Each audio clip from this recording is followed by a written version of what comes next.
Hello, good morning, जोहार। मैं हसनैन और आप देख रहे हैं न्यूज झारखंड। आज तारीख 20 नवंबर, दिन है सोमवार। समय हो चला झारखंड की खबरों को जानने का। चलिए जानते हैं झारखंड की प्रमुख बड़ी खबरों को। झारखंड में हाथियों का आतंक, 26 वर्षीय व्यक्ति को कुचला। झारखंड के पूर्वी सिंहभूम जिले में हाथियों के एक झुंड ने 26 वर्षीय एक व्यक्ति को कुचल दिया। पुलिस ने रविवार को यह जानकारी दी। उन्होंने बताया कि यह घटना घाटशिला मंडल के चाकुलिया वन क्षेत्र में सुनसुनिया गांव के पास शनिवार शाम को हुई, जब संतोष मुंडा शौच के लिए घर से बाहर गया था। पुलिस ने बताया कि मुंडा ने हाथियों के झुंड को देखकर भागने की कोशिश की, लेकिन उस पर हाथियों ने हमला कर दिया। उन्होंने बताया कि पीड़ित को पास के अस्पताल में ले जाया गया, जहां डॉक्टरों ने उसे मृत घोषित कर दिया। मुंडा के पिता की कुछ महीने पहले ही मृत्यु हुई थी और वह परिवार में अकेला कमाने वाला था। हाथियों ने आसपास के इलाकों में मौजूदा फसल को भी नुकसान पहुंचाया। केंद्रीय कर्मचारियों को मिलेगी 2 बड़ी खुशखबरी। वेतन में होगा तगड़ा इजाफा। 7वें वेतन आयोग की सिफारिश के मुताबिक छमाही आधार पर साल में 2 बार केंद्रीय कर्मचारियों के महंगाई भत्ते में बढ़ोतरी की जाती है। पिछले बढ़ोतरी जुलाई से लेकर दिसंबर की छमाही के लिए अक्टूबर 2023 में की गई थी। यह बढ़ोतरी 4% की थी। इस वजह से केंद्रीय कर्मचारियों का भत्ता 42% से बढ़कर 46% हो गया है। अब तक के पैटर्न के मुताबिक जनवरी से लेकर जून 2024 की छमाही के महंगाई भत्ते में बढ़ोतरी का ऐलान मार्च महीने के दौरान हो सकता है। अभी के माहौल के हिसाब से माना जा रहा है कि सरकार एक बार फिर 4% महंगाई भत्ता बढ़ा सकती है। अगर ऐसा होता तो केंद्रीय कर्मचारियों का भत्ता 50% हो जाएगा। इसके साथ ही केंद्रीय कर्मचारियों का HRA भी बढ़ जाएगा। झारखंड की कई नदियों के कछार में की जाएगी हीरो की खोज, केंद्र की मिली मंजूरी। झारखंड के रांची और पलामू प्रमंडलीय जिलों की कई नदियों के कछार में हीरा खोजा जाएगा। केंद्र सरकार के खान मंत्रालय ने इस परियोजना की स्वीकृति दे दी है। भारतीय भूगर्भ सर्वेक्षण विभाग ने 2019 में यह परियोजना तैयार की है। इसके लिए मुगल शासन के जहांगीरनामा से लेकर 1917 तक दर्जनों विश्व प्रसिद्ध लेखकों की पुस्तकों में झारखंड के डायमंड रिवर का नक्शा और अन्य जानकारियों को आधार बनाया गया है। फ्रांसीसी यात्री जेवी ट्रेवार्नियर की भारत यात्रा वार्तांत पुस्तक में जारी नक्शा छोटा नागपुर में डायमंड रिवर के पास भी खोजबीन होगी। इसके लिए रांची, गुमला, सिमडेगा, लोहरदगा, लातेहार समेत कई जिलों के नदियां, विशेषकर कोयला संख नदी का सर्वेक्षण होगा। नदी के किनारे जहां जमीन से कीड़ा पतंगे, मूसा, दीमक पाए जाते हैं, उन स्थान को इसमें शामिल किया गया है। झारखंड में जहां अन्य खनिज बड़े पैमाने में निकाले जा रहे हैं, वहां भी सर्वेक्षण होगा। केंद्रीय पर्यावरण मंत्री अश्विनी चौबे पर बिफरे झामुमो कांग्रेस, कहा केंद्र को झारखंड का बकाया पैसा वापस करना चाहिए। केंद्रीय मंत्री अश्विनी चौबे के बयान पर झारखंड मुक्ति मोर्चा ने तीखी प्रतिक्रिया दी है। मनोज पांडे ने कहा है कि केंद्रीय मंत्री पर बढ़ते उम्र का असर है। उन्होंने हेमंत सोरेन सरकार के जन कल्याणकारी कार्य नहीं दिख रहे हैं। वहीं उन्होंने ये भी कहा कि झारखंड का 1,38,000 करोड़ रुपये केंद्र पर बकाया है, उसे झारखंड को दिया जाना चाहिए। केंद्रीय मंत्री को यह कहते हुए खराब नहीं लगता कि केंद्र राज्य को पैसा दे रही है। हकीकत यह है कि झारखंड के हक का 1,38,000 करोड़ रुपया केंद्र पर बकाया है, उस पर उनकी बोली नहीं निकलती है। जिस बिहार में लंबे दिनों तक भाजपा शासन में थी, वहां सड़कों की क्या स्थिति थी और वर्तमान में उत्तर प्रदेश में सड़कों के क्या हाल है, यह अश्विनी चौबे को बताना चाहिए। झामुमो नेता ने कहा कि गरीबों के 8 लाख आवास प्लस योजना को रोक कर रखने वाली केंद्र सरकार के मंत्री को राज्य के मुद्दे पर बोलने का अधिकार नहीं है। राज्य की लोकप्रिय हेमंत सोरेन की सरकार अपने प्रयास से राज्यवासियों के चेहरे पर खुशियां लाने में लगी है, लेकिन वही बड़का झुट्टा पार्टी के नेता जनता को दिग्भ्रमित करने में लगे हैं।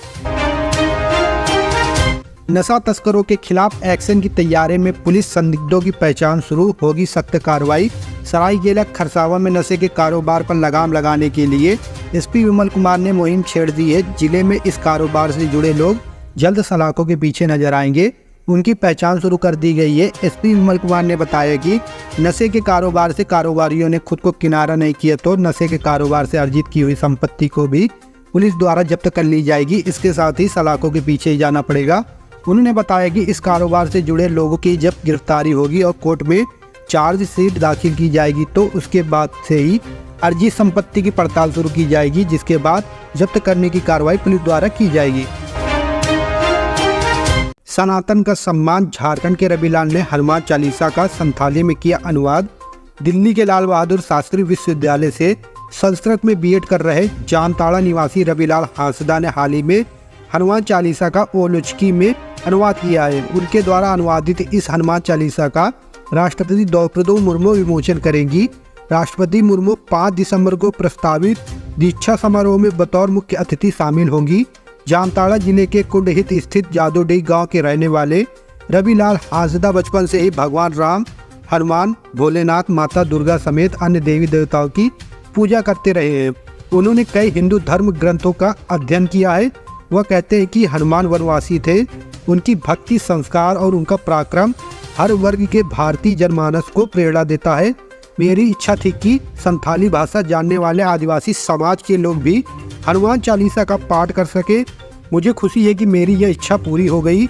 बहुत ही जल्द वह संथाली में रामायण और महाभारत का भी अनुवाद करने वाले हैं।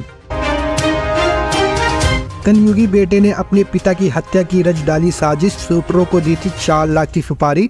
रामगढ़ के पतरातू प्रखंड अंतर्गत भदानी नगर ओपी क्षेत्र के मतकामा गांव के सीसीएल कर्मी रामजी मुंडा पर गोली मारकर जानलेवा हमला करने के मामले का पुलिस ने पर्दाफाश कर दिया है।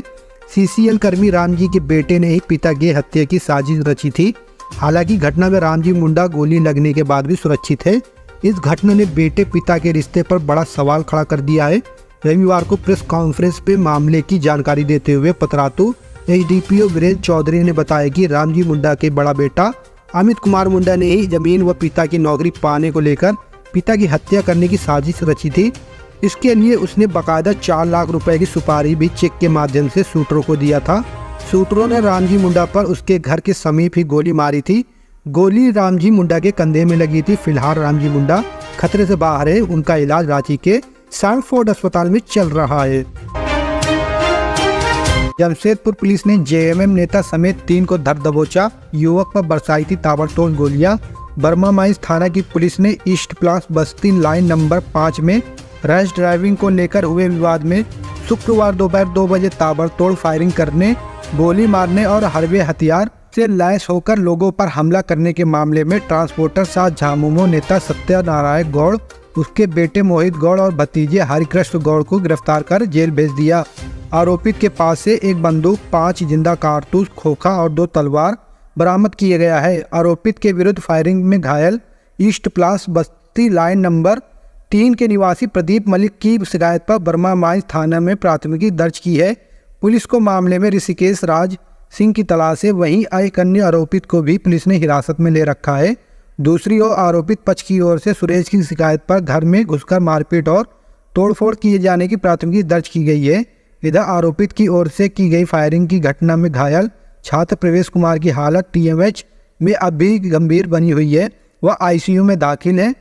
पुलिस ने सत्यनारायण गौड़ के लाइसेंसी हथियार का लाइसेंस रद्द करने को लेकर प्रक्रिया शुरू कर दी है। लातेहार के कोयला व्यवसायी से मयंक सिंह के नाम पर मांगी गई 1 करोड़ रुपए की रंगदारी। बरियातू निवासी लातेहार के एक कोयला व्यवसायी से जेल में बंद गैंगस्टर अमन साव के गिरोह के मयंक सिंह के नाम पर 1 करोड़ रुपए रंगदारी मांगी गई है। व्यवसायी की शिकायत पर बरियातू थाने की पुलिस ने जांच शुरू कर दी है। वहीं इसकी जानकारी मिलने के बाद सीनियर पुलिस अधिकारियों ने मामले को गंभीरता से लेते हुए जांच के लिए सदर डीएसपी के नेतृत्व में एक टीम गठित की है। टीम में तकनीकी शाखा के अलावा अन्य पुलिसकर्मियों को भी शामिल किया गया है। हालांकि सुरक्षा के दृष्टिकोण से फिलहाल पुलिस ने व्यवसायी के नाम का खुलासा नहीं किया है। कुछ दिन पूर्व व्यवसायी के मोबाइल नंबर एक एसएमएस आया था। उसमें मयंक सिंह ने खुद को अमन साव गिरोह का सदस्य बताते हुए व्यवसायी से कहा कि तुम्हारे पूरे व्यवसाय की जानकारी गिरोह को है, तुम्हें 1 करोड़ रंगदारी देनी होगी। रंगदारी नहीं देने पर अंजाम भुगतने की चेतावनी भी दी गई, जिसके बाद व्यवसायी और उसका परिवार काफ़ी डरा हुआ है। व्यवसायी ने घटना की जानकारी पुलिस को देते हुए सुरक्षा की मांग की है।